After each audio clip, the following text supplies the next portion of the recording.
All right, so picture this. It's 1925, and the philosopher G.E. Moore drops this short essay that just sends shockwaves through the whole academic world. It was called A Defense of Common Sense.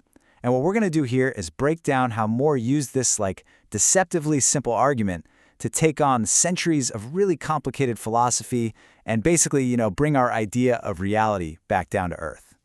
So let's just dive right in with a huge question, one that philosophers have been tearing their hair out over for ages. How do you actually know that the world around you is real? I mean, really, how do you know the screen you're looking at, your own hands?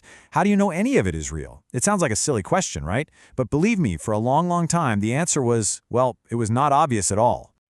You see, when Moore was writing, the philosophical scene was dominated by these two, let's call them intellectual giants.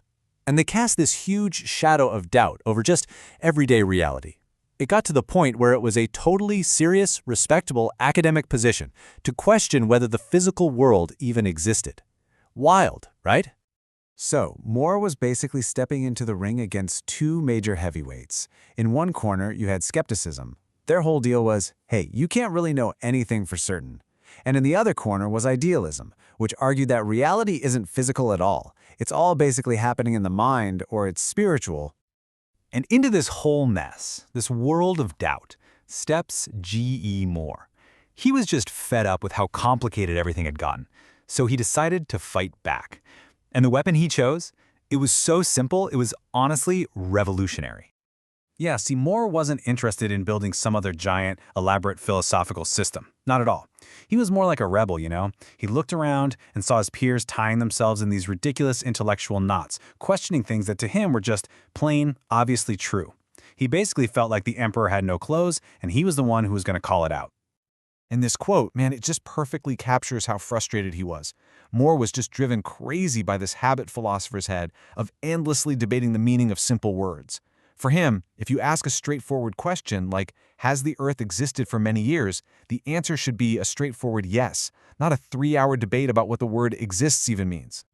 So, what was his brilliant move? How did he fight back? Well, it wasn't with some dense, complicated counter-argument. Nope, it was with a list. Just a list of simple, obvious truths that he claimed he knew with absolute 100% unshakable certainty.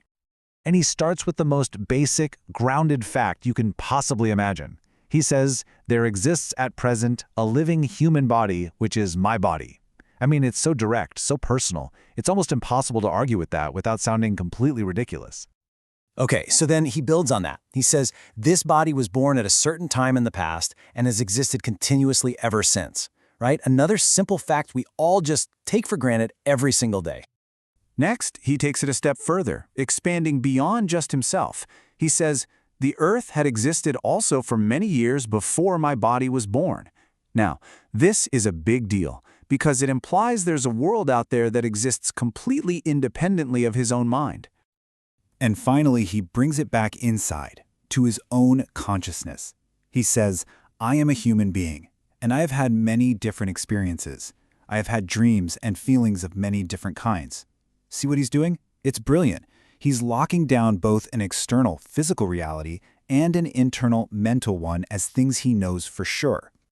So when you put this whole list of obvious truths together, you get what Moore calls the common sense view of the world. And here's the really radical part. His claim wasn't just that he knew these things, it was that we all know them, all of us, and we know them to be completely and certainly true. This, he says, is our shared foundation. Okay, so with that foundation set in stone, Moore was ready to go after those philosophical dragons we talked about, skepticism and idealism. His logic is simple.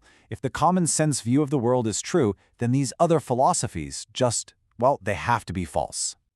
Let's take this skeptic's argument, for example. A skeptic might say something that sounds really deep, like, no human being has ever known of the existence of other human beings. Okay, sounds profound, right? But Moore spots a huge, fatal flaw just hiding right there in plain sight. And here is Moore's takedown. It's just beautiful. Look, when a skeptic makes a big claim about all human beings, what are they doing? They're implying that they know other human beings exist in the first place. So their own statement completely contradicts their conclusion.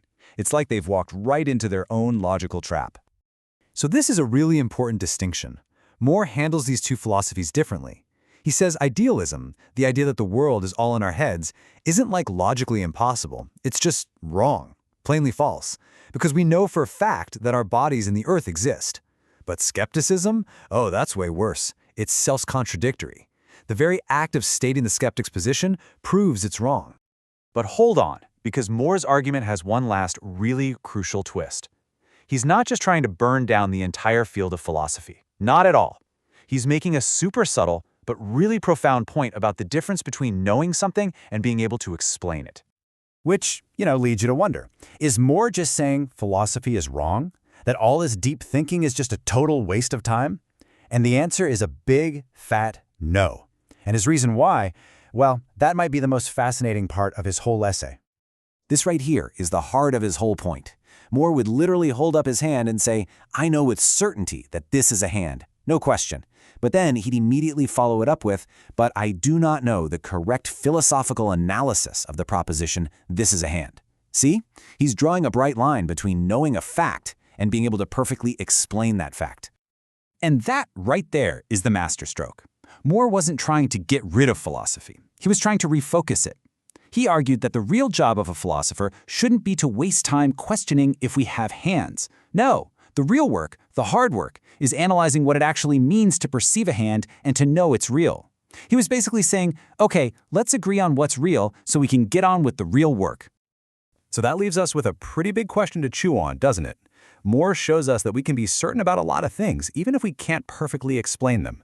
But it makes you wonder, which is more valuable? The things we know for certain just in our bones, or the really tough questions that make us doubt those things? Moore's defense of common sense doesn't give us the answer, but what it does do is give us some solid ground to stand on while we try to figure it all out.